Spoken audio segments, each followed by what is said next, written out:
ನಮಸ್ಕಾರ ಆಚಾರ್ಯ.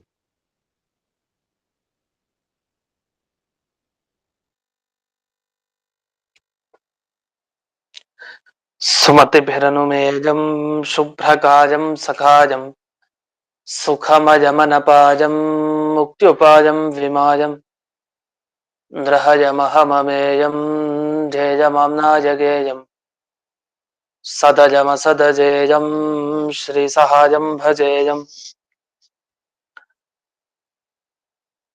ತಪಸ್ವಾಧ್ಯಾಯ ಶುಶ್ರೂಷಾ ಕೃಷ್ಣಪೂಜಾರತಂ ಮುನಿಂ ವಿಶ್ವೇಶಮಿಷ್ಟದಂ ವಂದೇ ಪರಿವ್ರಾಟ್ ಚಕ್ರವರ್ತಿನಂ.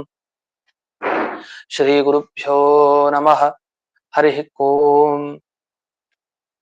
ಶ್ರಿಯಃ ಪತ್ಯೇ ನಿತ್ಯಾ ಗಣಿತ ಗುಣಮಾಣಿಕ್ಯ ವಿಶದ ಪ್ರಭಾ ಜಾಲೋಲ್ಲಾಸೋಪಹತ ಸಕಲಾವತ್ಯ ತಮಸೆ ಜಗಜ್ಜನ್ಮಸ್ಥೇಮ ಪ್ರಳಯ ರಚನಾಶೀಲ ವಪುಷೆ ನಮೋ ಶೇಷಾಂನಾಯ ಸ್ಮೃತಿ ಹೃದಯ ದೀಪ್ತಾಯ ಹರಜೆ येन प्रादुरभावि भूमिवलजे विस्तारिगो सन्ततिः प्राबोधिश्रुति पङ्कजं करुणया प्राकाशितत्वं परं ध्वान्तं ध्वंसमनादि साधुनिकरश्चाकारि सन्मार्गगः तेन व्यासदिवाकरेण सततं मात्याजिमेवानसं व्याप्तिर्यस्य निजे निजे नमः सा पक्षे सपक्षे स्थितिः व्यावृत्तिश्च विपक्षतोऽथ विषये सक्तिर्न वै बाधिते नैवास्ति प्रतिपक्षदुक्तिरतुलम् शुद्धं प्रमाणं समे भूयात् तत्त्वविनिर्णयाय भगवान् आनन्दतीर्थो मुनिः भवति यदनुभावात्येडमूकोऽपि वाग्मी जडमतिरपि जन्तुर्जायते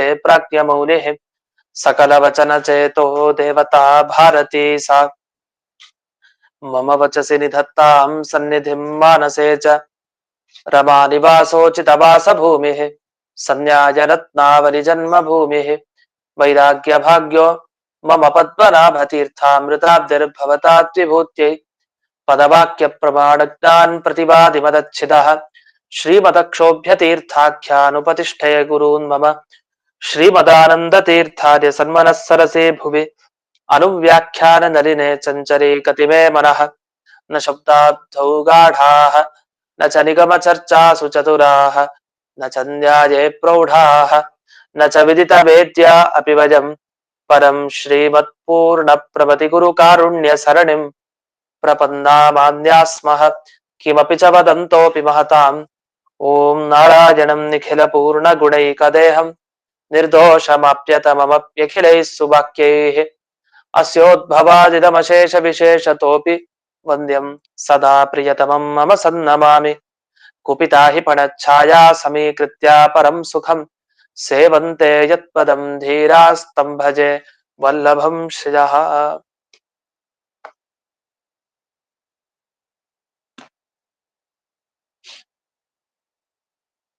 ನಿನ್ನೆ ದಿವಸ ಈ ಉಪಸಂಹಾರಾಧಿಕರಣದಲ್ಲಿ ಒಂದು ವೇದವಾಕ್ಯ ಹೇಳುವಂತ ವಿಷಯವನ್ನ ತಿಳ್ಕೊಂಡ್ವಿ. ದೇವರನ್ನ ಎಲ್ಲಾ ಶಾಖೆಗಳಲ್ಲಿ ಬಂದ ಗುಣಗಳನ್ನ ಸ್ವೀಕಾರ ಮಾಡಿ ದೇವರ ಧ್ಯಾನ ಮಾಡ್ಬೇಕು. ಒಂದೋ ಎರಡೋ ಅಲ್ಲ, ಎಲ್ಲಾ ವೇದದ ಶಾಖೆಯಲ್ಲಿ ಬರುವ ಎಲ್ಲ ಗುಣಗಳನ್ನ ಚಿಂತಿಸಿ ದೇವರ ಧ್ಯಾನ ಮಾಡ್ಬೇಕು ಅಂತ. ವೇದ ಅಷ್ಟೇ ಅಲ್ಲದೆ ಅಲ್ಲಿ ಇತಿಹಾಸ, ಪಂಚರಾತ್ರ, ಪುರಾಣ ಎಲ್ಲ ಸೇರಿಸ್ಕೊಡ್ಬೇಕು. ಹಾಗೆ ಎಲ್ಲೆಲ್ಲಿ ಗುಣಗಳು ಅಂತ ದೇವರಲ್ಲಿ ಕೇಳ್ತೇವೆ ಅದನ್ನೂ ಸೇರಿಸ್ಕೊಡಿ ಅಂತ ಇಷ್ಟು ಬಂತು. ಆಗ ಒಂದು ವಿಷಯ ಗೊತ್ತಾಯ್ತು. ಏನ್ ಗೊತ್ತಾಯ್ತು? ಎಲ್ಲ ವೇದದಲ್ಲಿ ಬರೋ ವಿಷಯ ಏನು ಅಂದ್ರೆ ಅದನ್ನ ಹೇಳೇ ಬಿಡ್ತಾರೆ ನಮ್ಗೆ. ಎಲ್ಲ ವೇದ ಓದಿ ನಾವು ತಿಳಿಯೋದ್ರ ಮುಂಚೆ ಇವ್ರು ತೋರಿಸ್ಬಿಡ್ತಾರೆ ನಮ್ಗೆ. ಏನು? ಎಲ್ಲ ವೇದದಲ್ಲಿ ಬರೋದು ಆನಂದಾದಿ ಗುಣಗಳ ವರ್ಣನೆ. ಆನಂದ, ಶಕ್ತಿ, ಜ್ಞಾನ, ವಿರಕ್ತಿ, ಅಸಂಗ, ಹೀಗೆ ಭಗವಂತನ ಅನೇಕ ಗುಣಗಳನ್ನ ಹೇಳ್ತಾರೆ. ಅಷ್ಟೇ ಅಲ್ಲ, ದೋಷ ಇಲ್ಲ ಅಂತಾನು ಹೇಳ್ತಾರೆ. ಇದು ಎರಡೂ ಗೊತ್ತಿದೆ. ಈ ಕಡೆ ದೋಷ ಇಲ್ಲ ಅಂತಾನು ತಿಳ್ಕೊಳ್ಬೇಕು, ಜೊತೆ ಗುಣಗಳಿದೆ ಅಂತಾನು ತಿಳ್ಕೊಬೇಕು. ಹೀಗೆ ಎಲ್ಲವನ್ನು ಸೇರಿಸಿಕೊಂಡು ದೇವರ ಧ್ಯಾನ ಮಾಡ್ಬೇಕು ಅಂತ ಬಂತು. ಆಗ ಪ್ರಶ್ನೆ ಮಾಡ್ತಾರೆ, ಯಾಕೆ ಈ ತರನೇ ಮಾಡ್ಬೇಕು ಧ್ಯಾನ? ಈಗ ಎಲ್ಲಾ ಗುಣಗಳನ್ನ ವೇದದಲ್ಲಿ ಹೇಳಿರ್ಲಿ, ಅದನ್ನೆಲ್ಲ ನಾವು ತಿಳ್ಕೊಂಡು ದೇವರ ಧ್ಯಾನವನ್ನು ಯಾಕೆ ಹಾಗೆ ಮಾಡಬೇಕು ಅಂದ್ರೆ ಅದಕ್ಕೊಂದು ಉದಾಹರಣೆ ಕೊಡ್ತಾರೆ. ಯಥಾ ವಿಧಿ ಪ್ರಾಪ್ತತ್ವಾತ್ ಸಂಧ್ಯಾವಂದನಾದಿ ಕರ್ತವ್ಯಮೇವ ಅನ್ಯಥಾ ಪ್ರತ್ಯವಾಯಾತ್ ಅಂತ ಹೇಳ್ತಾರೆ. ಈಗ ಸಂಧ್ಯಾ ಮುಪಾಸೀತ ಅಂತ ವೇದದಲ್ಲಿ ಬಂದಿದೆ. ವೈದಿಕರು, ವೇದಾಧ್ಯಯನ ಮಾಡೋರು, ವೇದ ಸಿದ್ಧಾಂತ ಒಪ್ಪೋರು, ಸತ್ಸಿದ್ಧಾಂತವನ್ನ ಅದ್ರ ಪ್ರಕಾರ ಇರೋರು ಅಂತ ಹೇಳ್ಕೊಡೋರು ಪ್ರತಿಯೊಬ್ಬರು ಏನ್ ಮಾಡ್ಬೇಕು? ಹೇಳಿದೆ ವೇದ ಮಾಡ್ಬೇಕಷ್ಟೆ. ಏನು? ವಿಹಿತತ್ವ, ವಿಧಿ ಪ್ರಾಪ್ತ. ವೇದದಲ್ಲಿ ವಿಧಾನ ಮಾಡಿದರೆ ಸಂಧ್ಯಾ ವಂದನೆ ಮಾಡ್ಬೇಕು. ಸಂಧ್ಯಾಂ ಉಪಾಸೀತ, ಸಂಧ್ಯಾ ವಂದನೆ ಮಾಡ್ಬೇಕು ಅಂತ ಹೇಳಿದ್ದಾರೆ. ಇದು ಜಯತೀರ್ಥರ ವಾಕ್ಯ, ತತ್ವಪ್ರಕಾಶಿಕಾದಲ್ಲಿ ಬರೋ ವಾಕ್ಯ ಇದು. ವಿಧಿ ಪ್ರಾಪ್ತತ್ವ, ಹೇಗೆ ವಿಧಿವಾಕ್ಯ ಇರೋದ್ರಿಂದ ಸಂಧ್ಯಾ ವಂದನ ಆದಿ, ಬರೀ ಸಂಧ್ಯಾ ವಂದನೆ ಅಷ್ಟೇ ಅಲ್ಲ, ಇನ್ನು ಮಿಕ್ಕಿದ ಏನೇನಿದೆ ಅದು ಆ ಎಲ್ಲವನ್ನು ಮಾಡ್ಲೇಬೇಕು. ಸಂಧ್ಯಾ ವಂದನೆ ಯಾಕೆ ತಗೊಂಡಿದ್ದಾರೆ ಅಂದ್ರೆ ಅದು ಮೂಲ ಕರ್ಮಾಚರಣೆಗಳು ಏನೇನಿದೆ ಅದಕ್ಕೆಲ್ಲ ಮೂಲ ಸಂಧ್ಯಾ ವಂದನೆ. ಅದಿಲ್ಲದೆ ಇದ್ರೆ ಮುಂದೆ ಯಾವ ಸತ್ಕರ್ಮಗಳು ಫಲನೇ ಕೊಡಲ್ಲ. ಹಾಗಾಗಿ ಸತ್ಕರ್ಮ ಅದು ಸಂಧ್ಯಾ ವಂದನೆ ಮೊದಲು ತಗೊಂಡಿದ್ದಾರೆ, ಅದೆಲ್ಲ ಮಾಡ್ಲೇಬೇಕು. ಇಲ್ಲ ನಾ ವೇದದಲ್ಲಿ ಹೇಳಿದ್ರೆ ನಾನು ಮಾಡಲ್ಲ, ಏನಾಯ್ತು? ಆಗ ಹೇಳ್ತಾರೆ ಅನ್ಯಥಾ, ಒಂದ್ ವೇಳೆ ನೀವು ಮಾಡದೇ ಇದ್ರೆ ಪ್ರತ್ಯವಾಯ, ಪಾಪ. ನೀವು ಪಾಪಗಳಿಂದ ರಕ್ಷಣೆ ಪಡಿಬೇಕಾ? ಪಾಪಗಳಿಂದ ನಮಗೆ ಬಾಧೆ ಆಗ್ಬಾರ್ದ? ಪಾಪಗಳನ್ನ ನಾವು ಸೃಷ್ಟಿ ಮಾಡ್ಕೊಳ್ಬಾರ್ದ? ಹಾಗಾದ್ರೆ ಸಂಧ್ಯಾವಂದನೆ ಮಾಡ್ತಾ ಇರ್ಬೇಕು. ನಮಸ್ಕಾರ ಮಾಡಿದಷ್ಟು ಅಲ್ಲಿ ಸಂಧ್ಯಾವಂದನೆ ಮಂತ್ರಗಳಲ್ಲೂ ಬರುತ್ತೆ ನಮಗೆ. ಬೆಳಗ್ಗೆ ಮಾಡಿದ ಪಾಪಗಳ ನಾಶ, ಮಧ್ಯಾಹ್ನ ಮಾಡಿದ ಪಾಪಗಳ ನಾಶ, ಸಂಜೆ ರಾತ್ರಿ ಎಲ್ಲ ಮಾಡಿದ ಪಾಪಗಳ ನಾಶ. ಇದಕ್ಕೆಲ್ಲ ಅಲ್ಲಲ್ಲಿ ಪ್ರಾರ್ಥನೆ ಮಾಡುವಂತ ಮಂತ್ರಗಳಿದೆ. ಎಲ್ಲ ದಿಕ್ಪಾಲಕರ ಮಂತ್ರಗಳು ಬೇಕಾದಷ್ಟಿದೆ. ಅಷ್ಟೆಲ್ಲ ಪ್ರಾರ್ಥನೆ ಮಾಡಿದಾಗ ಆ ದಿವಸದ ಪಾಪಗಳು, ಹಾಗೆ ಯಾವ ಸಂಧ್ಯಾ ಕಾಲ ಮಾಡ್ತೀವಿ ಅದ್ರ ಮುಂಚೆ ಏನೇನ್ ಮಾಡಿರ್ತೀವಲ್ಲ ಅಂತಹ ಪಾಪಗಳು ಹೋಗುತ್ತೆ. ಬೆಳಗ್ಗೆ ಸಂಧ್ಯಾ ಅಂದ್ರೆ ಅದ್ರ ಮುಂಚಿನ ಪಾಪಗಳು, ರಾತ್ರಿ ಕಾಲದಲ್ಲಿ ಮಾಡಿದ ಪಾಪ, ಹೀಗೆ ಆಯಾಯ ಸಂಧ್ಯಾ ಕಾಲದಲ್ಲಿ ಮಾಡಿದ ಆ ಸಂಧ್ಯಾ ವಂದನೆಯಿಂದ ಹಿಂದಿನ ಕಾಲದಲ್ಲಿ ಮಾಡಿದ ಪಾಪಗಳೆಲ್ಲ ನಾಶ ಆಗ್ತಾ ಹೋಗುತ್ತೆ ಅಂತ. ಅಂತೂ ಸಂಧ್ಯಾ ವಂದನೆ ತಪ್ಸೋ ಹಾಗಿಲ್ಲ. ಅದು ಬಿಟ್ಟ ಪಾಪಗಳು ಅಂಟ್ಕೊಳತ್ ನಮ್ಗೆ. ಯಾಕಂದ್ರೆ ಪಾಪಾಚರಣೆ ಮಾಡೇ ಇರ್ತಾನೆ ವ್ಯಕ್ತಿ. ಯಾಕಂದ್ರೆ ಪಾಪ ಅಂಟ್ಕೊಳ್ಳೋದನ್ನು ತಪ್ಪಿಸ್ಕೊಳ್ಬೇಕು ಅಂದ್ರೆ ಅದರಿಂದ ವಿಧಿ ಅಂದ್ರೆ ವೇದ ವಾಕ್ಯ ಏನ್ ವಿಧಿಸಿದೆ ಮಾಡ್ಲೇಬೇಕು ನೀವು ಅಂತ, ಅದನ್ನ ಮಾಡಿದ್ರೆ ಆಗತ್ತೆ, ಇಲ್ಲ ಅಂದ್ರೆ ಆಗಲ್ಲ. ಹಾಗೆ ಹೇಗೆ ಅಲ್ಲಿ ಮಾಡ್ತೀರಲ್ಲ ಅದೇ ತರಹನೇ ಅಂತ ಉದಾಹರಣೆಗೋಸ್ಕರ ಅದ್ ಕೊಟ್ಟಿದ್ದು ಸಂಧ್ಯಾವಂದನೆ ಬಗ್ಗೆ. ಅಷ್ಟು ಉದಾಹರಣೆ ಕೊಟ್ಟು ಉಪಾಸ್ಯ ಏಕಃ ಹೇಳ್ಬಿಡಿದಾರೆ ವೇದದಲ್ಲಿ. ದೇವರನ್ನ ಇಷ್ಟೆಲ್ಲ ತಿಳ್ಕೊಂಡು ಎಲ್ಲಾ ಗುಣಗಳೊಂದಿಗೆ ದೇವರ ಧ್ಯಾನ ಮಾಡಿ ಹೇಳಾಗೋಗಿದೆ. ಹೇಳಿದ ಮೇಲೆ ಅದು ಮಾಡ್ಲೇಬೇಕು. ಇಲ್ಲ ಮಾಡ್ಲಿಲ್ಲ ಅಂದ್ರೆ ಅನರ್ಥ ಆಗತ್ತೆ. ಅಲ್ಲಿ ಹೇಗೆ ಪಾಪ ಬಂದು ಅಂಟುಕೊಡುತ್ತೋ ಹಾಗೆ ಇಲ್ಲೂ ಅನರ್ಥ ಆಗತ್ತೆ. ಹಾಗಾಗಿ ದೇವರ ಧ್ಯಾನ ಮಾಡ್ಲೇಬೇಕು ಹೇಳ್ಬಿಡಿದಾರೆ. ಅದಕ್ಕೊಂದು ಮಾತನ್ನ ಇಲ್ಲಿ ಉದಾಹರಿಸ್ತಾರೆ. ಇದನ್ನ ನಮಗೆ ಗುರುವರ್ಥ ದೀಪಿಕಾದಲ್ಲಿ ನಿನ್ನೆ ದಿವಸ ವಾದಿರಾಜರ ಇದರಲ್ಲಿ ನಾವು ನೋಡಿದ್ವಿ, ವಾದಿರಾಜರು ಉಲ್ಲೇಖ ಮಾಡಿದ್ರು. ಆ ಮಾತು ಇಲ್ಲೂ ಬಂದಿದೆ. ಸರ್ವೇ ಗುಣ ಸರ್ವದೇವ ಹ್ಯುಪಾಸ್ಯಾಹ ತೇನೈವ ವಿದ್ವಾನ್ ವಿಧಿ ಕೃನ್ನಾನ್ಯಥಾ ಸ್ಯಾತ್. ತೇನೈವ, ಅದನ್ನು ಮಾಡೋದ್ರಿಂದಲೇ ಒಬ್ಬ ವಿದ್ವಾನ್, ಒಬ್ಬ ಜ್ಞಾನಿ ತಾನು ಮಾಡದ ಹಾಗಾಗುತ್ತೆ, ಇಲ್ಲ ಅನರ್ಥ ಅವನಿಗೆ. ಅದರಿಂದ ಎಲ್ಲಾ ಗುಣಗಳನ್ನ ಯಾವಾಗಲೂ ದೇವರ ಬಗ್ಗೆ ಉಪಾಸನೆ ಮಾಡ್ತಾ ಇರಿ ಅಂತ ಬಂತು. ಸರಿ, ಗುಣ ಅಂದ್ರೆ ಯಾವ ತರ? ಕೆಲವು ಗುಣ ಇದೆ ಅಂತ ತಿಳಿಯುವಂತ ಕೆಲವು ಗುಣ ಅಂತೆ. ಅಂದ್ರೆ ಈಗ ಇವನಿಗೆ ಜ್ಞಾನ ಇದೆ, ಇವನಿಗೆ ಶಕ್ತಿ ಇದೆ, ಇವನಲ್ಲಿ ಆನಂದ ಇದೆ, ಇದೆಲ್ಲ ಇದೆ ಅಂತ ತಿಳಿಯೋದು. ಇದನ್ನ ವಿಧಿಮುಖ ವೇದ್ಯ ಧರ್ಮ ಅಂತ ಕರೀತಾರೆ. ಅಂದ್ರೆ ಇದೆ ಅಂತ ತಿಳ್ಕೊಳ್ಳೋ ಧರ್ಮಗಳನ್ನ ವಿಧಿ ಧರ್ಮ, ವಿಧಿ ರೂಪವಾಗಿ ಇದೆ ಅನ್ನೋ ಮುಖಾಂತರ ತಿಳ್ಕೊಳ್ಳೋ ಧರ್ಮವನ್ನ ವಿಧಿಮುಖ ವೇದ್ಯ ಧರ್ಮ ಅಂತ ಕರೀತಾರೆ. ವಿಧಿ ಅಂದ್ರೆ ಇದೆ ಅನ್ನುವ ಮುಖಾಂತರ, ವೇದ್ಯ ತಿಳ್ಕೊಳ್ಳುವ ಧರ್ಮ, ವಿಧಿ ಮುಖ ವೇದ್ಯ ಧರ್ಮಗಳು ಅಂತ ಇದು. ಇನ್ ಕೆಲವು ನಿಷೇಧ ಮುಖ ವೇದ್ಯ ಧರ್ಮ, ಇಲ್ಲ ಅಂತ ತಿಳ್ಕೊಳ್ಳೋದು. ಇವನಲ್ಲಿ ಅಜ್ಞಾನ ಇಲ್ಲ, ಇವನಲ್ಲಿ ದುಃಖ ಇಲ್ಲ, ಇವನಿಗೆ ಅಶಕ್ತಿ ಇಲ್ಲ, ಇವನಿಗೆ ಅನಾರೋಗ್ಯ ಇಲ್ಲ ಅಂತ, ಇಲ್ಲ ಅಂತ ನಿಷೇಧದ ಮುಖಾಂತರ ನಾವು ತಿಳಿಯುವಂತ ಭಗವಂತನ ಧರ್ಮಗಳಿಗೆ ನಿಷೇಧ ಮುಖ ವೇದ್ಯ ಧರ್ಮಗಳು ಅಂತ ಕರೀತಾರೆ. ಹೀಗೆ 2 ತರ ಧರ್ಮ ಇದೆ. ಈಗ ದೇವರ ಬಗ್ಗೆ ನಾವೇನಂತ ಧ್ಯಾನ ಮಾಡ್ಬೇಕು? ಗಾಯತ್ರಿ ಜಪ, ಬೇರೆ ಜಪ ಎಲ್ಲ ಮಾಡ್ತಾ ಕೂತಿದ್ವಿ. ದೇವರಿಗೆ ಅಜ್ಞಾನ ಇಲ್ಲ, ಹೌದು. ದೇವರಿಗೆ ಪೂರ್ಣ ಜ್ಞಾನ ಇದೆ, 2 ಥರನೂ ಆಯ್ತು. ದೇವರಿಗೆ ಅಜ್ಞಾನ ಇಲ್ಲ, ಯಾವ ಅಂಶದಲ್ಲೂ ಅಜ್ಞಾನ ಇಲ್ಲ, ಯಾರ ಬಗ್ಗೆನೂ ಅಜ್ಞಾನ ಇಲ್ಲ ಅವನಿಗೆ, ಯಾವ ವಿಷಯದಲ್ಲೂ, ಎಲ್ಲಾದ್ರ ಬಗ್ಗೆ ಜ್ಞಾನ ಇದೆ, ಆಯ್ತು, 2 ಆಯ್ತು. ದೇವರಿಗೆ ದುಃಖ ಸ್ವಲ್ಪನೂ ಇಲ್ಲ, ಚೂರು ಇಲ್ಲ, ದುಃಖ ಬರ್ಲಿಕ್ಕೆ ಸಾಧ್ಯನೇ ಇಲ್ಲ. ದೇವರಲ್ಲಿ ಪೂರ್ಣ ಆನಂದ ಇದೆ, ಇಲ್ಲ ಇದೆ, ಇಲ್ಲ ಇದೆ. ಹೀಗೆ ಈ ಭಾವ ಅಭಾವ 2 ಧರ್ಮಗಳನ್ನ ನಮ್ಮ ಬುದ್ಧಿಯಲ್ಲಿ ಅಷ್ಟನ್ನು ಇಟ್ಟುಕೊಂಡು ನಾವು ದೇವರ ಬಗ್ಗೆ ಧ್ಯಾನ ಮಾಡ್ಬೇಕು ಅಂತ ಅರ್ಥ. ಇದಕ್ಕೆ ಪ್ರಮಾಣನೂ ಕೂಡ ಇಲ್ಲಿ ಇದೆ. ಏನ್ ಪ್ರಮಾಣ? ಅಗ್ನಿ ಪುರಾಣದ ಮಾತನ್ನ ಕೊಟ್ಟಿದ್ದಾರೆ. ಅಗ್ನಿ ಪುರಾಣದ ಮಾತು ಏನ್ ಬಂದಿದೆ? ವಿಧಿಶೇಷಾನಿ ಕರ್ಮಾಣಿ ಸರ್ವ ವೇದೋದಿತಾನ್ಯಪಿ ಯಥಾ ಕಾರ್ಯಾಣಿ ಸರ್ವೈಶ್ಚ ಸರ್ವಾಣ್ಯೇವ ಅವಿಶೇಷತಃ. ವೇದದಲ್ಲಿ ಏನೇನ್ ಹೇಳಿದಾರೋ ಅದೆಲ್ಲ ಮಾಡ್ಲೇಬೇಕು.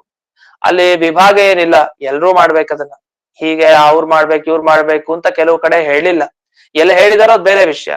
ಎಲ್ಲಿ ಹೇಳಿಲ್ವೋ ಅಂತ ಮಾಡ್ಲೇಬೇಕು. ಸರ್ವಾಣ್ಯೇವ ಅವಿಶೇಷತಃ, ಎಲ್ರೂ ಎಲ್ಲಾ ಕೆಲಸ ವೇದದಲ್ಲಿ ಮಾಡಿ ಹೇಳಿದ್ದನ್ನು ಮಾಡ್ಲೇಬೇಕು. ಏವಂ ಅದೇ ರೀತಿ ಎಲ್ಲ ಗುಣಗಳನ್ನ ಸರ್ವ ದೋಷಾಭವಾಂಶ್ಚ ಯತ್ನತಃ, ಎಲ್ಲ ದೋಷಗಳಿಲ್ಲ, ಎಲ್ಲ ಗುಣಗಳಿದೆ ಅಂತ ಕಷ್ಟಪಟ್ಟಾದರೂ ನಮ್ಮ ಬುದ್ಧಿಯಲ್ಲಿ ಅದನ್ನ ಸೇರಿಸ್ಕೊಂಡು ದೇವರಲ್ಲಿ ಅದೆಲ್ಲ ಇದೆ ಅಂತ ಉಪಾಸನೆ ಮಾಡ್ಲೇಬೇಕು. ನಾಣ್ಯತಾ ಇದಕ್ ಬಿಟ್ಟು ಬೇರೆ ದಾರಿ ಇಲ್ಲ, ಮಾಡ್ಲೇಬೇಕು ಅಂತ ಅಗ್ನಿ ಪುರಾಣದ ಮಾತು ಇಲ್ಲಿ ಬಂದಿದೆ. ಅಷ್ಟರಲ್ಲಿ ಇನ್ನೂ ಒಂದು ಪ್ರಶ್ನೆಗೆ ಹೋಗ್ತಾರೆ, ಇನ್ನೊಂದು ಸ್ವಲ್ಪ ವಿಷಯ ತಿಳಿಸ್ತಾ ಹೋಗ್ತಾರೆ. ನೀವು ಎಲ್ಲಾ ವೇದದಲ್ಲಿ ಬಂದಿರೋ ಗುಣಗಳನ್ನ ನಿಮ್ಮ ಬುದ್ಧಿಯಲ್ಲಿ ಇಟ್ಕೊಂಡು ಉಪಾಸನೆ ಮಾಡಿ ಅಂತೆಲ್ಲ ಹೇಳಿದ್ರಿ, ನಿಜ. ಇದು ಸಾಮಾನ್ಯವಾಗಿ ಹೇಳಿತ್ತು. ಯಾಕೆಂದ್ರೆ ಎಲ್ಲಾ ಭಗವಂತನ ಎಲ್ಲಾ ಗುಣಗಳನ್ನ ದೇವರಲ್ಲಿ ಅನ್ವಯಿಸ್ಕೊಳ್ಳಿ ಅಂದ್ರೆ, ಈಗ ಒಬ್ಬ ಅತ್ತ ಅಳೋದಿದೆ, ನಗೋದಿದೆ, ಹೀಗ್ ಬೇಕಾದಷ್ಟು ಗುಣಗಳಿದೆ. ಅದ್ರಲ್ಲಿ ದೇವರ ಪೂರ್ಣತ್ವಕ್ಕೆ ತೊಂದರೆ ಆಗದೆ ಇರೋ ಗುಣ ಚಿಂತನೆ ಮಾಡ್ಬೇಕಂತೆ. ಈಗ ದೇವರಿಗೆ ಯಾರೋ ತೊಂದರೆ ಕೊಟ್ಟ, ದೇವರ ಬಗ್ಗೆ ಬೈದ, ಇದನ್ನೆಲ್ಲ ಚಿಂತನೆ ಮಾಡ್ತಾ ಕೊಡೋದಲ್ಲ. ಯಾಕೆ ಅದು ಒಂದು ಗುಣ ತಾನೆ, ದೇವ್ರ ಬಗ್ಗೆನ ತಾನೇ ಚಿಂತಿಸಿದ್ದು ಅಂತ ಹೇಳೋಂಗಿಲ್ಲ. ದೇವರ ಬಗ್ಗೆ ಹಿರಣ್ಯಕಶಿಪು ನಿಂದನೆ ಮಾಡ್ದ, ಆಮೇಲೆ ಇನ್ನೊಬ್ಬ ಹಿರಣ್ಯಾಕ್ಷ ನಿಂದನೆ ಮಾಡ್ದ, ಆಮೇಲೆ ರಾವಣ ನಿಂದನೆ ಮಾಡ್ದ, ಶಿಶುಪಾಲ ನಿಂದನೆ ಮಾಡ್ದ. ಇವರೆಲ್ಲ ಬೈದದ್ದನ್ನೆಲ್ಲ ದೇವರ ಹತ್ರ ನೆನಪಿಸ್ಕೊಂಡು ನಾವು ಧ್ಯಾನ ಮಾಡ್ತಾ ಕೂತಿರೋದಲ್ಲ. ಅದಕ್ಕೊಂದು ಉದಾಹರಣೆ ಇಲ್ಲಿ ಕೊಡೋದೇ ಅಂದ್ರೆ, ದೇವರ ಬಗ್ಗೆ ಇವನು ಪೂರ್ಣ ಅಲ್ಲ, ಇವನಲ್ಲಿ ದೋಷಗಳಿದೆ ಅಂತ ಚಿಂತಿಸುವಂತ ಭಾಗ ಏನೇನ್ ಬರುತ್ತೆ ಅದನ್ನ ನಾವು ಧ್ಯಾನ ಮಾಡ್ಬೇಕಾದ್ರೆ ಕೂತ್ಕೊಂಡು ಧ್ಯಾನ ಮಾಡೋದಲ್ಲ ಅಂಥದ್ದು. ಇನ್ನು ಆ ಪ್ರಕರಣ ಚಿಂತನೆ ಮಾಡ್ತಾ ಅಂತ ದೋಷ ಇವನಲ್ಲಿ ಇಲ್ಲ ಅಂತ ಮಾಡಿದ್ರೆ ಅದು ಕೊನೆಗೆ ಬೇರೆ ಮಾತು. ಆದ್ರೆ ಇದನ್ನೇ ಚಿಂತಿಸ್ತಾ ಕೂತ್ರೆ ಅದು ಉಪಯೋಗ ಇಲ್ಲ, ಆ ತರ ಮಾಡೋ ಹಾಗಿಲ್ಲ. ನತು ಅಯೋಗ್ಯ ರೋದನಾದಯ, ಆ ಭಗವಂತ ಅಳ್ತಾ ಇದ್ದಾನೆ, ಅವನ ಕಣ್ಣಿನಲ್ಲಿ ನೀರು ಬಂತು, ಹೀಗೆಲ್ಲ ಚಿಂತಿಸ್ತಾ ಕೂಡೋ ಹಾಗಿಲ್ಲ. ಅದ್ ಯಾಕೆ ಬಂತಿದ್ದು ಅಂದ್ರೆ, ರುದ್ರದೇವರ ಬಗ್ಗೆ ಒಂದು ಮಾತು ಹೇಳ್ತಾರೆ. ರುದ್ರದೇವರು ತಾವು ತಮ್ಮ ಈ ಕಣ್ಣೀರಿನಿಂದ ಬೆಳ್ಳಿ ಹುಟ್ಟಿತು ಅಂತ ಹೇಳ್ತಾರೆ. ರುದ್ರದೇವರ ಕಣ್ಣಿನ ನೀರಿನಿಂದ ಬೆಳ್ಳಿ ಹುಟ್ಟಿದ್ದು ಅಂತ, ರಜತ. ಅದನ್ನ ಒಂದು ವೇದ ವಾಕ್ಯದಲ್ಲಿ ಹೇಳ್ತಾ, ಸೋರೋದೀತ್ ಯದರೋದೀತ್ ತದ್ ರುದ್ರಸ್ಯ ರುದ್ರತ್ವಂ ಅಂತ ಹೇಳಿ, ಯಾವಾಗ ರುದ್ರದೇವರು ತಾವು ಹತ್ತರೋ ತಮ್ಮ ಕಣ್ಣಿನಿಂದ ನೀರ್ ಬಂತೋ ಆ ನೀರೇ ಈ ಬೆಳ್ಳಿ ಆಗಿದ್ದು ಅಂತ. ಅದು ರುದ್ರದೇವರ ಕಣ್ಣೀರಿನಿಂದ ಹುಟ್ಟಿದ್ದು ಅಂತ ಹೇಳ್ತಾರೆ. ಹಾಗಾದ್ರೆ ರೋದನ ಅನ್ನೋದು ಅತ್ತಿದ್ದು ಅನ್ನೋದು ರುದ್ರದೇವರ ನಾವು ಚಿಂತಿಸ್ಬೋದು. ಯಾಕೆ ಬೆಳ್ಳಿ ಸೃಷ್ಟಿಯಾಗಿದ್ದ ಹಾಗೆ ಆ ರುದ್ರದೇವರು ಅತ್ತಾಗ ಅವರ ಕಣ್ಣಿನಲ್ಲಿ ನೀರು ಬಂದಾಗ ಹೀಗ್ ಸೃಷ್ಟಿ ಆಯ್ತು ಅಂತ ಹೇಳ್ಬೋದು. ಅದು ದೇವರಲ್ಲಿ ಹೀಗ್ ಚಿಂತಿಸೋದಲ್ಲ. ಅವ್ರು ರುದ್ರದೇವರ ತರ ಇವನು ಅತ್ತ ಒಂದು ಸಲ ಹಾಗೆಲ್ಲ ಯೋಚಿಸೋ ಹಾಗಿಲ್ಲ.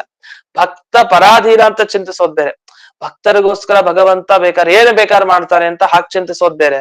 ಆದ್ರೆ ಅವನ ಅತ್ತ ಅಂತ ಹೇಳಿ ಅವನ ಪೂರ್ಣತ್ವಕ್ಕೆ, ಅವನ ಒಳ್ಳೆಯ ಗುಣಗಳಿಗೆ ವಿರೋಧಿ ಆಗ್ಬಾರ್ದು ಅಂತ ಗುಣಗಳನ್ನ ಚಿಂತಿಸ್ಬೇಕು. ಒಬ್ರಿಗೆ ಸಹಾಯ ಆಗೋ, ಅವರನ್ನ ಮೇಲೆ ಹಿಡಿಯುವಂತ ಗುಣಗಳನ್ನ ಚಿಂತಿಸ್ಬೇಕು ಹೊರತು ದೇವರನ್ನ ಕೆಳಕ್ ಹಾಕುವಂತ, ಅವನ ಸರ್ವೋತ್ತಮತ್ವಕ್ಕೆ ಧಕ್ಕೆ ಆಗೋ ಗುಣಗಳನ್ನ ಚಿಂತಿಸಬಾರ್ದು ಅಂತ ತಾತ್ಪರ್ಯ. ಇಷ್ಟು. ಅದಕ್ಕೆ ಇನ್ನೊಂದು ಲೋಕದ ಉದಾಹರಣೆಯನ್ನು ಕೂಡ ಕೊಡ್ತಾರೆ. ಲೋಕದಲ್ಲಿ ತುಂಬಾ ಜಾಸ್ತಿ ತಿಂತಾ ಇದ್ರೆ ಹೊಟ್ಟೆ ಬಾಕ ಅಂತ ಹೇಳ್ತಾರೆ. ತುಂಬಾ ಜಾಸ್ತಿ ತಿಂತಾನೆ ಅವನು, ಏನ್ ಹಾಕಿ ಎಷ್ಟ್ ಹಾಕಿದ್ರು ತಿಂತಾಗಿರ್ತಾನೆ ಅಂತ. ಹಾಗಾದ್ರೆ ಅಮಿತ ಇವನು ಮಿತಿ ಆಹಾರದಲ್ಲಿ ಮಿತಿ ಇಲ್ಲ ಇವನಿಗೆ, ಎಷ್ಟು ಹಾಕಿದ್ರು ತಿಂತಾನೆ, ಇನ್ನೂ ಬೇಕು ಅಂತಾನೆ ಅಂತ ಬೈಕೊಳ್ಳೋದಿದೆ ಲೋಕದಲ್ಲಿ. ಅದೇ ದೇವರಿಗೆ ಆಗಲ್ಲ, ಅಮಿತ ಭುಕ್. ದೇವರು ಏನು ಇಡೀ ಜಗತ್ತನ್ನೇ ನುಂಗ್ತಾನೆ, ಅದು ಅವನಿಗೆ ದೋಷ ಅಲ್ಲ, ಅದು ಗುಣ. ಅದು ಲೋಕದಲ್ಲಿ ಜನರು ಮಾಡಿದ್ರೆ ಇದು ದೋಷ, ಆದ್ರೆ ದೇವರು ಮಾಡಿದ್ರೆ ಅದು ಗುಣ. ಅಮಿತ ಭುಕ್, ಅವನ ಅಷ್ಟು ತಿನ್ನೋದನ್ನ ಯಾರು ತಿನ್ಲಿಕ್ಕೆ ಸಾಧ್ಯನಾ ಅಂತ ದೇವ್ರ ಬಗ್ಗೆ ಹೋಗ್ಬಿಡ್ತೀವಿ. ಅದು ಇಲ್ಲಿ ಜಾಸ್ತಿ ತಿಂದ್ರೆ ಇವನೇನ್ ತಿಂತಾನೆ ಇಷ್ಟೊಂದು ಅಂತ ಬೈತಾರೆ. ಆದ್ರೆ ದೇವರಿಗೆ ಬಹುಭುಕ್ತ್ವ ಇದು ದೊಡ್ಡ ಗುಣ. ಈ ಸ್ವಲ್ಪ ಕಡಿಮೆ ತಿಂದ್ರೆ ದೇವರು, ಅಲ್ಪ ಭುಕ್ತ್ವ ಇದ್ರೆ ಅದು ದೋಷ. ದೇವರಿಗೆ ವ್ಯತ್ಯಾಸ ಇದೆ, ಮನುಷ್ಯರಿಗೂ ದೇವರಿಗೂ ವ್ಯತ್ಯಾಸ ಇದೆ. ಇದನ್ನ ಬೃಹತ್ ತಂತ್ರ ಅಂತ ಒಂದು ಗ್ರಂಥದಲ್ಲಿ ಇದರ ಬಗ್ಗೆ ಹೇಳಿದ್ದಾರೆ ಆ ವಿಷಯ. ಬಹುಭುಕ್ತ್ವ ಅಂದ್ರೆ ಬಹಳ ತಿನ್ನೋದು ಅಂತ ಏನಿದೆ ದೇವರಲ್ಲಿ, ಅದು ದೋಷ ಅಲ್ಲ ಅಂತ ಅಲ್ಲಿ ತಿಳಿಸಿದ್ದಾರೆ. ಇದೆಲ್ಲ ಯಾಕೆ ಬಂತು ಅಂದ್ರೆ, ದೇವರ ವಿಷಯದಲ್ಲಿ ಗುಣಗಳ ಚಿಂತನೆ ಮಾತ್ರ ಮಾಡಿ ದೋಷಗಳ ಚಿಂತನೆ ಎಂದೆಂದಿಗೂ ಮಾಡಬೇಡಿ ಅಂತ. ಆ ದೃಷ್ಟಿಯಿಂದ ಇಲ್ಲಿ ಉದಾಹರಣೆ ಕೊಟ್ಟಿರೋದು. ಗುಣೈರೇವ ಸತೂಪಾಸ್ಯ ನೈವ ದೋಷೈ ಕಥಂಚನ ಗುಣೈರಪಿ ನತೂಪಾಸ್ಯ ಯೇ ಪೂರ್ಣತ್ವ ವಿರೋಧಿನಃ. ಒಂದು ಎರಡು ಅಂಶ ಇದೆ. ಒಂದು, ಕೇವಲ ದೇವರಲ್ಲಿ ಗುಣ ಚಿಂತನೆ ಮಾತ್ರ ಮಾಡಿ, ದೋಷಗಳನ್ನು ಎಂದೆಂದಿಗೂ ಚಿಂತಿಸಬೇಡಿ. ಕೆಲವು ಗುಣ ಅಂತ ಇದೆ ಶಾಸ್ತ್ರದಲ್ಲಿ, ಆದ್ರೆ ಅದು ದೇವರ ಪರಿಪೂರ್ಣತ್ವಕ್ಕೆ, ದೇವರ ಸರ್ವಜ್ಞತ್ವ ಸರ್ವೋತ್ತಮತ್ವಕ್ಕೆ ಧಕ್ಕೆ ಆಗೋ ತರ ಇರುತ್ತೆ, ಅದನ್ನ ಚಿಂತಿಸ್ಬೇಡಿ. ಈಗ ರುದ್ರದೇವರಲ್ಲಿ ಇದನ್ನ ಚಿಂತಿಸಿದ್ರೆ ತಪ್ಪಿಲ್ಲ, ಯಾಕೆ ರುದ್ರದೇವರು ದೇವ್ರ ತರ ಪೂರ್ಣ ಅಲ್ಲ. ಬ್ರಹ್ಮದೇವರಲ್ಲಿ ಚಿಂತಿಸಿದ್ರೆ ತಪ್ಪಿಲ್ಲ. ಅದೆಲ್ಲ ಏನನ್ನ ತಗೊಳ್ಬೇಕು ನಾವು ಅಂದ್ರೆ, ಬ್ರಹ್ಮದೇವರು ಎಲ್ಲೋ ಒಂದ್ ರೀತಿ ನಾಟಕವನ್ನ ಮಾಡಿದ್ರು, ರುದ್ರದೇವರು ಏನೋ ಒಂದು ನಾಟಕ ಮಾಡಿ ತಮಗೆ ಅಜ್ಞಾನ ಇದೆ ಅನ್ನೋ ತರ ತೋರಿಸ್ಕೊಂಡ್ರು. ಈ ತರ ಘಟನೆಗಳು ಬೇಕಾದಲ್ಲಿ ಬರುತ್ತೆ. ಇದೆಲ್ಲ ಬಂದಾಗ, ಪುರಾಣದ ಈ ಭಾಗಗಳು ಬಂದಾಗ ನಾವ್ ಹೇಗ್ ಅರ್ಥೈಸ್ಕೊಳ್ಬೇಕು ಅಂದ್ರೆ, ರುದ್ರದೇವರ ನಿಂದಿಸೋ ತರ ನಾವ್ ಅದನ್ನ ಹೇಳ್ತಾ ಇಲ್ಲ. ಆದ್ರೆ ದೇವರು ಎಂಥ ವಿಲಕ್ಷಣ ಈ ರುದ್ರದೇವರಿಗಿಂತ ಎಷ್ಟು ಪರಿಪೂರ್ಣ ಭಗವಂತ ಅನ್ನೋ ಅಂಶದಲ್ಲಿ ತಾತ್ಪರ್ಯ ತಗೊಂಡು ಹೋಗ್ಬೇಕು. ಹಾಗೆ ರುದ್ರದೇವರ ಬಗ್ಗೆ ನಾವು ನಿಂದನೆ ಮಾಡ್ತಾ ಇದ್ರೆ ರುದ್ರದೇವರ ಅನುಗ್ರಹ ಆಗಲ್ಲ ಆಮೇಲೆ. ಆದ್ರೆ ರುದ್ರದೇವರು ಪೂರ್ಣರಲ್ಲ, ಬ್ರಹ್ಮದೇವರು ಪೂರ್ಣರಲ್ಲ ಅಂತ ಹೇಳೋ ಉದ್ದೇಶ ಏನು ಅಂದ್ರೆ, ಅದು ದೇವರು ಪೂರ್ಣ ಅಂತ ಹೇಳೋ ಉದ್ದೇಶ. ಹಾಗಾಗಿ ಅದು ದೋಷ ಆಗೋದಿಲ್ಲ. ಇಲ್ಲಾಂದ್ರೆ ಅದು ಕೂಡ ದೋಷ ಆಗ್ಬಿಡುತ್ತೆ. ಈ ನಿಟ್ಟಿನಲ್ಲಿ ಈ ಭಾಗಗಳ ತಾತ್ಪರ್ಯ ಇದೆ ಅಂತ ತಿಳಿಬೇಕು. ಇಷ್ಟಾಗಿ ಇದ್ರ ಮೇಲೆ ಒಂದು ಆಕ್ಷೇಪ ಮಾಡ್ತಾರೆ. ಇದು ಒಳ್ಳೆ ಆಕ್ಷೇಪ. ಇಲ್ಲ ಒಂದು ಚರ್ಚೆ ಮಾಡ್ತಾರೆ. ಈಗ ಬರೋ ಬ್ರಹ್ಮಸೂತ್ರ ಹೀಗೆ: ಓಂ ಅನ್ಯಥಾತ್ವಂ ಶಬ್ದಾತ್ ಇತಿ ಚೇನ್ನ ಅವಿಶೇಷಾತ್ ಓಂ. ಈ ಅನ್ಯಥಾತ್ವಂ ಅಂತ ಒಂದು ಮಾತನ್ನ ಹೇಳಿದ್ದಾರೆ. ಅನ್ಯಥಾತ್ವಂ ಅಂದ್ರೆ ಒಂದು ವೇದವಾಕ್ಯ ನೋಡಿದ್ದಾರೆ. ಶಬ್ದ ಒಂದು ವೇದವಾಕ್ಯ ಇದೆ. ಶಬ್ದ ಅಂದ್ರೆ ವೇದವಾಕ್ಯ, ವೇದರಾಶಿ ಅಂತ ಅರ್ಥ. ಅಲ್ಲೊಂದು ಮಾತು ಬಂತೆ, ಏನಂತ? ಆತ್ಮೇತ್ಯೇವ ಉಪಾಸೀತ, ದೇವರನ್ನ ಆತ್ಮ ಅಂತಾನೇ ಉಪಾಸನೆ ಮಾಡಿ ಅಂತ ಒಂದು ಮಾತು ಒತ್ತು ಕೊಟ್ಟು ಹೇಳಿದ್ದಾರೆ. ಆತ್ಮ ಅಂತಾನೇ ದೇವರನ್ನ ಉಪಾಸನೆ ಮಾಡಿ ಅಂದ್ರೆ ದೇವರಲ್ಲಿ ಒಂದೇ ಗುಣ ಚಿಂತನೆ ಮಾಡಿ ಅಂತ ಹೇಳಿದ್ದಾರೆ. ಸಾಕು, ಇದು ಅನುಕೂಲ ಆಯ್ತು ನಮ್ಗೆ. ಯಾಕೆ? ಇವರು ಎಲ್ಲಾ ಶಾಖೆಯಲ್ಲಿರೋ ಎಲ್ಲಾ ಗುಣಗಳನ್ನ ತಿಳ್ಕೊಂಡು ದೇವರ ಧ್ಯಾನ ಮಾಡಿದ್ರೆ ಕಷ್ಟ, ಅದ ಆಗಲ್ಲ. ಒಂದ್ ವೇದ ವಾಕ್ಯ ಸಿಕ್ತು ಈ ಪ್ರಶ್ನೆ ಮಾಡೋರ್ಗೆ, ಪೂರ್ವ ಪಕ್ಷಿಗೆ. ನೋಡಿ, ವೇದನೆ ಹೇಳಿದೆ ಒಂದನ್ ಮಾತ್ರ ದೇವ್ರ ಬಗ್ಗೆ ಚಿಂತಿಸ್ಬೇಕಂತೆ. ಆತ್ಮ ಇತಿ ಏವ ಉಪಾಸಿತ, ಇದು ಒಂದೇ ಮಾಡ್ಬೇಕು. ಏನು? ಆತ್ಮತ್ವ ಅಂದ್ರೆ ಅವನು ಎಲ್ಲರಿಗೂ ಸ್ವಾಮಿ, ಸರ್ವೋತ್ತಮ ಅಂತಾನೇ ಉಪಾಸನೆ ಮಾಡ್ಬೇಕು ಅಂತಿದೆ. ಸಾಕು. ಹಾಗಾದ್ರೆ ನಾವ್ ಎಲ್ಲಾ ಶಾಖೆಯಲ್ಲಿರೋ ಗುಣಗಳನ್ನ ತಿಳ್ಕೊಂಡು ದೇವರ ಧ್ಯಾನ ಮಾಡ್ಬೇಕು ಅಂತಿಲ್ಲ, ಒಂದೇ ಮಾಡ್ಬೇಕು ಅಂತ ಇಲ್ಲಿದೆಯಲ್ಲ ವೇದದಲ್ಲಿ. ಅನ್ಯಥಾತ್ವಂ ಶಬ್ದ ನ ವಿಶೇಷಾತ್, ಹಾಗಾಗಿ ಬೇರೆ ಯಾವುದೇ ಗುಣಗಳ ಉಪಸಂಹಾರ, ಎಲ್ಲ ಗುಣಗಳನ್ನ ತಿಳ್ಕೊಂಡು ನಮ್ಮ ತಲೆಯಲ್ಲಿ ಇಟ್ಕೊಂಡು ಆ ಶ್ರಮನೂ ಬೇಡ, ಏನೂ ಬೇಡ.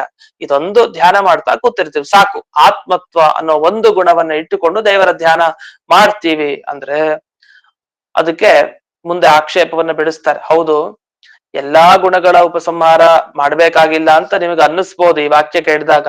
ಆದ್ರೆ ಈ ವಾಕ್ಯಕ್ಕೆ ನೀವು ಸರಿಯಾಗಿ ಅರ್ಥ ಮಾಡ್ಕೊಂಡಿಲ್ಲ ಅಂತ ಖಂಡನೆ ಮಾಡ್ತಾರೆ. ಆತ್ಮೇತ್ಯೇವ ಉಪಾಸೀತ ಅನ್ನೋದಕ್ಕೆ ಏನ್ ಅರ್ಥ? ಒಂದೇ ಗುಣ ಆತ್ಮತ್ವ ಅಂದ್ರೆ ಎಲ್ಲರಿಗೂ ದೇವರು ಸ್ವಾಮಿ, ಎಲ್ಲರಿಗಿಂತಲೂ ಸರ್ವೋತ್ತಮ, ಈ ತರಹದ ಸ್ವಾಮಿತ್ವ ಉಪಾಸನೆ, ನಮಗೆಲ್ಲ ಸ್ವಾಮಿ ಅವನು ಅಂತ ಹೀಗೆ ಉಪಾಸನೆ ಒಂದನ್ನೇ ಮಾಡಬೇಕು ಅಂತ ಎಲ್ಲಿ ಹೇಳಿದ್ದಾರೆ? ನಮ್ಗೆ ಏನಾದ್ರು ಪ್ರಮಾಣ ಇದೆ ಇದಕ್ಕೆ? ಒಂದು ಎರಡು ಪ್ರಶ್ನೆ ಮಾಡ್ತಾರೆ ಜಯತೀರ್ಥರು. ಮೊದಲನೇ ಪ್ರಶ್ನೆ, ಈಗ ಆತ್ಮೇತ್ಯೇವ ಉಪಾಸಿತ ಅನ್ನೋದಕ್ಕೆ ಇದೇ ಅರ್ಥನ? ಬೇರೆ ಗುಣಗಳನ್ನು ಉಪಾಸನೆ ಮಾಡಬೇಡಿ ಅಂತ ಅರ್ಥನ? ಅಥವಾ ಎಲ್ಲಾದ್ರೂ ನಿಮಗೆ ಬೇರೆ ಗುಣಗಳ ಉಪಸಂಹಾರ ಅಂದ್ರೆ ಬೇರೆ ಗುಣಗಳನ್ನ ಧ್ಯಾನ ಮಾಡಬಾರದು ಅಂತ ಎಲ್ಲಾರು ಹೇಳಿದಾರ? ಒಂದ ಈ ಮಾತನ್ನ ಇಟ್ಕೊಂಡು ನೀವು ಅರ್ಥೈಸ್ಬೇಕು. ಒಂದ ಇಂತಿಂತ ಗುಣನ ನೀವು ಉಪಸಂಹಾರ ಮಾಡಬೇಡಿ, ಇಂತಿಂತ ಗುಣಗಳನ್ನ ಚಿಂತಿಸ್ಬೇಡಿ ದೇವರ ಧ್ಯಾನ ಮಾಡ್ಬೇಕಾದ್ರೆ ಅಂತ ಎಲ್ಲರೂ ಇದೆಯಾ? ಹಾಗಿದ್ರೆ ಸರಿ. ಆದ್ರೆ ಎಲ್ಲೂ ಆತರ ಇಲ್ಲ. ಯಾಕೆ ಅಂದ್ರೆ ಎಲ್ಲಾ ಗುಣಗಳನ್ನ ಯೋಚಿಸಿ ಅಂದ್ರೆ ಚಿಂತಿಸಿ ದೇವರ ಧ್ಯಾನ ಮಾಡ್ಬೇಕು ಅಂತ ಅನೇಕ ವೇದ ವಾಕ್ಯ ಇದೆ. ಇದು ಒಂದು ವೇದ ವಾಕ್ಯ ಸಿಕ್ತೆ ನಿಮಗೆ, ಅದ ರಾಶಿ ರಾಶಿ ವೇದಗಳು ಸಿಗ್ತಾ ಇದೆ. ಏನಂತ? ಎಲ್ಲಾ ವೇದದ ಶಾಖೆಯಲ್ಲಿರೋ ಎಲ್ಲಾ ದೇವರ ಗುಣಗಳನ್ನ ತಿಳುಕೊಂಡು ಧ್ಯಾನ ಮಾಡಿ ಅಂತಿದೆ. ಈ ಒಂದು ವೇದ ವಾಕ್ಯ ಏನ್ ಹೇಳ್ತಾರೆ? ಆತ್ಮ ಇತ್ಯೇವ ಉಪಾಸೀತ ಅಂತ ಹೇಳ್ತಾ ಇದೆ. ಆದ್ರಿಂದ ಇದು ಹೇಗೆ ಅಂತ ಪ್ರಶ್ನೆ ಬಂದಾಗ ಅದಕ್ಕೆ ಉತ್ತರ ಹೇಳ್ತಾರೆ. ಇಲ್ಲಿ ಆತ್ಮ ಇತ್ಯೇವ ಅಂದ್ರೆ ಆತ್ಮತ್ವ ಸ್ವಾಮಿ ಎಲ್ಲರಿಗೂ ಅಂತ ಇಷ್ಟು ಒಂದನ್ನೇ ಮಾಡಿ ಅಂತ ಹೇಳಿಲ್ಲ. ಇದು ಒಂದನ್ ಮಾಡದೆ ಇರಬೇಡಿ ಅಂತ ಹೇಳಿದ್ದಾರೆ. ಬಹಳ ವ್ಯತ್ಯಾಸ ಇದೆ. ಯಾಕಂದ್ರೆ ಏವ ಇದನ್ನೇ ಮಾಡಿ ಅನ್ನೋದಕ್ಕೆ ಅರ್ಥಗಳಲ್ಲಿ ವ್ಯತ್ಯಾಸ ಇದೆ. ಅದೇನು ಅಂದ್ರೆ ಒಂದು ಉದಾಹರಣೆ ಕೊಡ್ತಾರೆ. ಪಾರ್ಥ ಏವ ಧನುರ್ಧರ ಅಂತ ಒಂದು ಉದಾಹರಣೆ ಇದೆ. ಪಾರ್ಥ ಅಂದ್ರೆ ಅರ್ಜುನ. ಸದ್ಯ ಅರ್ಜುನ ಒಬ್ಬನೇ ಧನುರ್ಧಾರಿ, ಅಂತ ಇದೆ ಒಂದ್ ಮಾತು. ಧನುರ್ಧಾರಿ ಯಾದವನು ಧನುಸ್ಸನ್ನ ಹಿಡಿದು ಆ ಬಿಲ್ಲಿನಿಂದ ಇದು ಬಾಣವನ್ನ ಪ್ರಯೋಗ ಮಾಡೋದು ಅಂತ ಆದ್ರೆ ಆ ವಿದ್ಯೆಯಲ್ಲಿ ಶ್ರೇಷ್ಠ ಅರ್ಜುನ ಒಬ್ನೇ ಅಂತಿದೆ. ಅರ್ಜುನ ಒಬ್ನೇ ಅನ್ನೋದಕ್ಕೆ ಏನರ್ಥ, ಮತ್ತೊಬ್ರು ಇಲ್ಲ ಅಂತ ಅರ್ಥ. ಆ ಪಾರ್ಥ ಏವ ಧನುರ್ಧರ ಅಥವಾ ಕೃಷ್ಣ ಏವ ಸರ್ವಶ್ರೇಷ್ಠ, ಕೃಷ್ಣನೊಬ್ಬನೇ ಶ್ರೇಷ್ಠ ಅಂದ್ರೆ ಕೃಷ್ಣನಿಗಿಂತ ಇನ್ನೊಬ್ರು ಶ್ರೇಷ್ಠ ಅಲ್ಲ. ಹಾಗೆ ಆತ್ಮ ಇತ್ಯೇವ ಉಪಾಸಿತ, ಭಗವಂತನ ಸ್ವಾಮಿ ಅಂತಾನೇ ಉಪಾಸನೆ ಮಾಡ್ಬೇಕು ಅಂದ್ರೆ ಬೇರೆ ತರ ಮಾಡಬಾರ್ದು ಅಂತ. ನಿಜ, ಮೇಲ್ನೋಟಕ್ಕೆ ಈಗ ಅರ್ಥ ಗೊತ್ತಾಗುತ್ತೆ, ಆದ್ರೆ ಹೀಗ ಅರ್ಥ ಅಲ್ಲ. ಇದಕ್ಕೆ ಇನ್ನೊಂದು ಉದಾಹರಣೆಯನ್ನು ಕೊಟ್ಟು ಇದಕ್ಕೆ ಒಳ್ಳೆ ಸುಂದರವಾದ ಉತ್ತರ ಕೊಡ್ತಾರೆ. ಅದೇನು ಉದಾಹರಣೆ ಕೊಡ್ತಾರೆ, ಅದಕ್ಕೇನು ಉತ್ತರ ಅನ್ನೋದನ್ನ ನಾಳೆ ದಿವಸ ನೋಡೋಣ ಅಂತ ಹೇಳ್ತಾ ಇಂದಿನ ಪಾಠವನ್ನ ಅಸ್ಮದ್ ಗುರುವಂತರ್ಗತ ವ್ಯಾಸತೀರ್ಥ ಗುರುವಂತರ್ಗತ ಭಾರತೀಯರಮಣ ಮುಖ್ಯ ಪ್ರಾಣಾಂತರ್ಗತ ಶ್ರೀಮೂಲ ಗೋಪಾಲ ಕೃಷ್ಣನಿಗೆ ಅರ್ಪಣೆ ಮಾಡ್ತೀನಿ. ನಮಸ್ಕಾರ ಆಚಾರ್ಯ.